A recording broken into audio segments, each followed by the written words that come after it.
आज एक नारा लगाया जाता है, कहा जाता है राज तिलक की करो तैयारी। अरे डेमोक्रेसी में राज तिलक कब से होने लगा रे? ये तो लोकतंत्र है ना।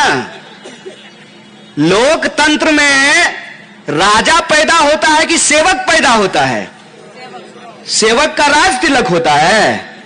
आजकल नए किस्म के सन्यासी पैदा हो रहे हैं साहब। ये लोग हमारी संस्कृति का, हमारे इतिहास का, हमारी परंपरा का, हमारी पहचान का मजाक उड़ा रहे हैं। मजाक कैसे उड़ा रहे हैं मैं आपको बताता हूं। ये धरती है संत तुकाराम की, ये धरती है गाडगे महाराज की, ये धरती है शिवाजी महाराज की, ये धरती है साहू जी महाराज की, ये धरती है डॉक्टर बाबा साहब भीमराव अंबेडकर की, अन्ना भाऊ साठे की, महात्मा फूले की, सावित्रीबाई फूले की। इस धरती पे लोक संस्कृति, लोक परंपरा यह है कि इस महाराष्ट्र की पहचान है भगवा। क्यों? क्योंकि छत्रपति शिवाजी महाराज के झंडे का रंग था भगवा। इस महाराष्ट्र की धरती की पहचान है भगवा, क्योंकि महात्मा बुद्ध के छीवर का रंग था भगवा। इस महाराष्ट्र की पहचान है भगवा, क्योंकि जब देश आजादी के लिए संघर्ष कर रहा था, 18 साल 20 साल का मराठी नौजवान अंग्रेजों की तोपों के सामने सीना तान कर खड़ा था, और हमारे झंडे का रंग है भगवा। आज मैं आपको याद दिलाता हूं, छत्रपति शिवाजी महाराज का भी राज तिलक करने से कुछ लोगों ने मना कर दिया था। इसीलिए उनको लोकनायक कहा जाता है, उनको क्रांतिवीर कहा जाता है। डेमोक्रेसी में, लोकतंत्र में, हमारे संविधान की व्यवस्था में डॉक्टर बाबा साहब भीमराव अंबेडकर ने यह सुनिश्चित किया है कि रोहित भाई का भी वोट एक होगा, और आप सब लोग जो नीचे बैठे हुए हैं ना, आपका भी वोट एक होगा। यह हमारे संविधान की ताकत है। यह हमारे संविधान की ताकत है कि रानी के पेट से राजा पैदा नहीं होगा, राजा का बेटा राजा नहीं बनेगा। यह इस जमहूरियत की ताकत है, और इस जमहूरियत की ताकत की भाषा बदली जा रही है, इसकी तस्वीर बदली जा रही है, इसकी तकदीर बदलने की कोशिश की जा रही है। कैसे? हमारे आपके आंख में झूठ झोंक करके। और यह झूठ झोंका कैसे जाता है? एक छोटी सी कहानी मैं आपको सुना देता हूं। मेरी दादी अक्सर कहा करती थी कि बेटा तालाब की तरफ मत जाना, उधर जो पीपल का पेड़ है उस पे भूत रहता है। मैं सुनता रहा। मैंने एक दिन दादी से पूछा, दादी भूत देखी हो? बोली नहीं। तुमको कौन बताया?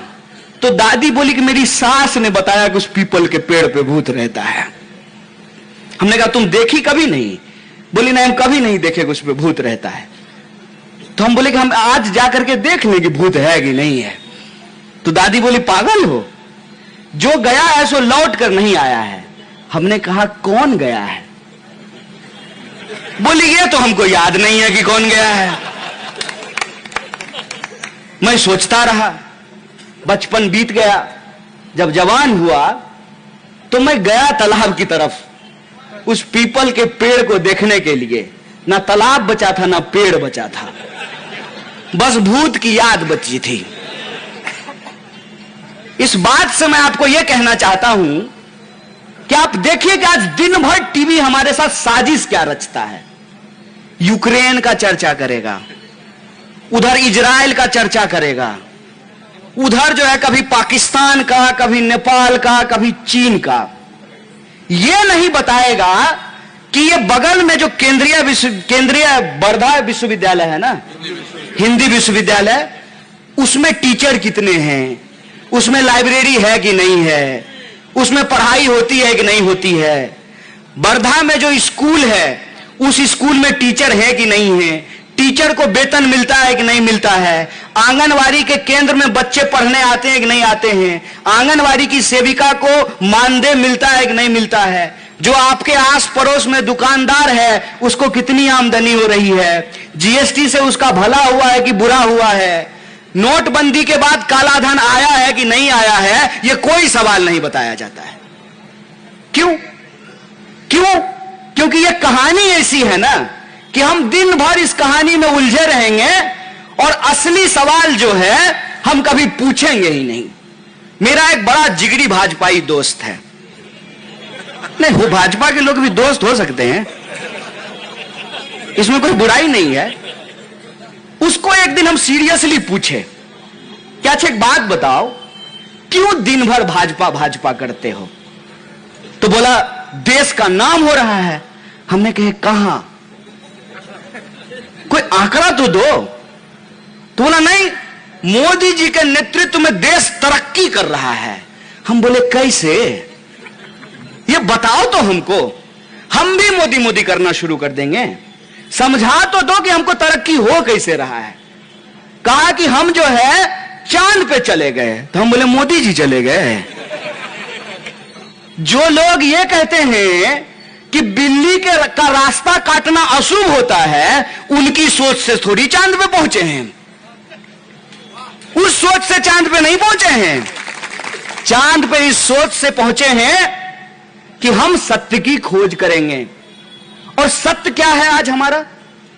सत्य यह है कि लोगों की आमदनी नहीं बढ़ रही है, लोगों को रोजगार नहीं मिल रहा है, शिक्षा दिनों दिन महंगी होती जा रही है, स्वास्थ्य की सुविधाएं महंगी होती जा रही है, किसान को उनके फसल का दाम नहीं मिलता है। कोई किसान अपने बच्चे को किसान नहीं बनाना चाहता है।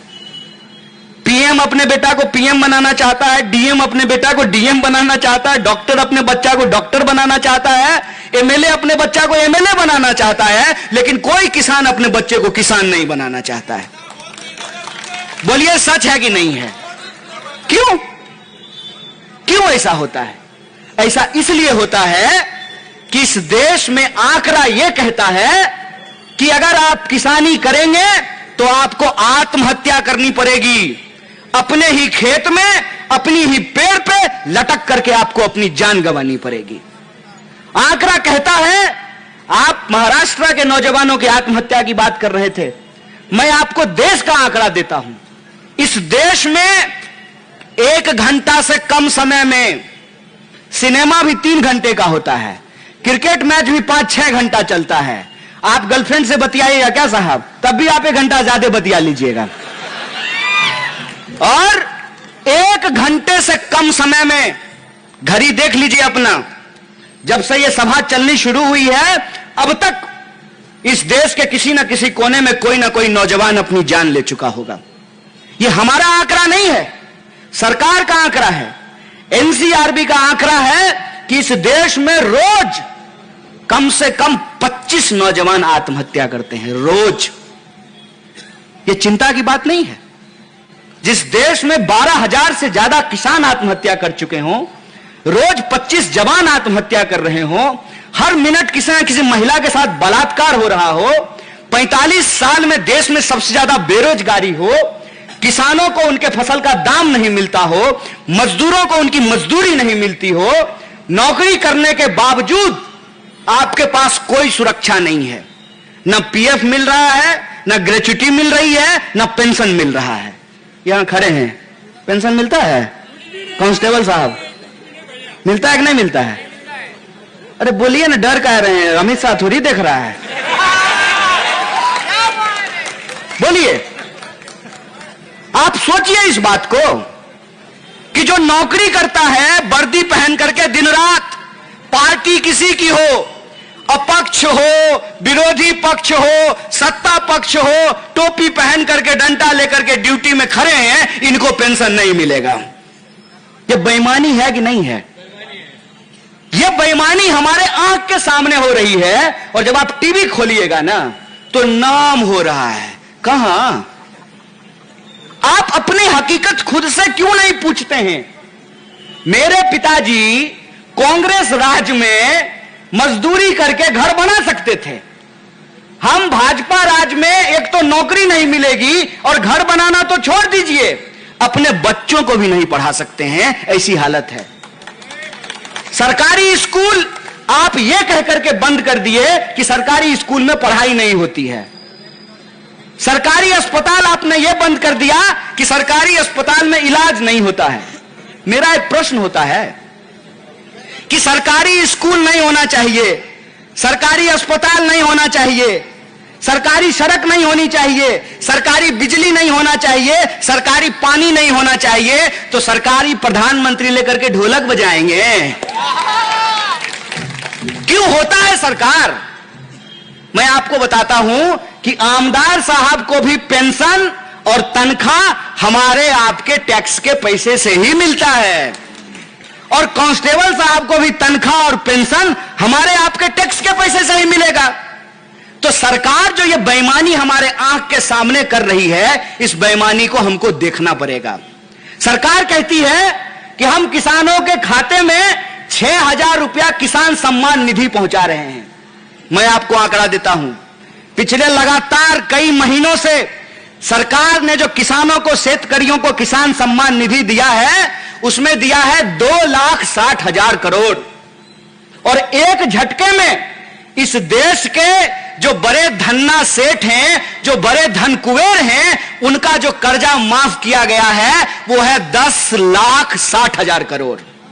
बाहर कमाल, किसान को देने के लिए 2,60,000 करोड़ और बेईमान को देने के लिए 10,60,000 करोड़। हाय रे बेईमान!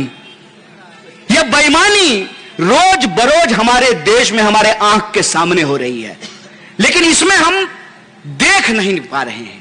देख इसलिए नहीं पा रहे हैं क्योंकि हमसे दिखाया नहीं जा रहा है, हमको छुपाया जा रहा है, सच बताया नहीं जा रहा है। सच क्या है? सच यह है कि आए दिन लोगों के रोजगार छीने जा रहे हैं। आप पहले इंजीनियरिंग कर लीजिए, इंजीनियरिंग करने के बाद लोग कहेगा एमबीए कर लीजिए। अगर एमबीए ही करना था तो इंजीनियरिंग क्यों करेंगे? और इंजीनियरिंग करने के बाद, एमबीए करने के बाद अगर फेना सरफ ही बेचना है तो उस दुकानदार में क्या कमी हो? तो बेच ही रहा है बिना एमबीए की डिग्री का फेना सरफ।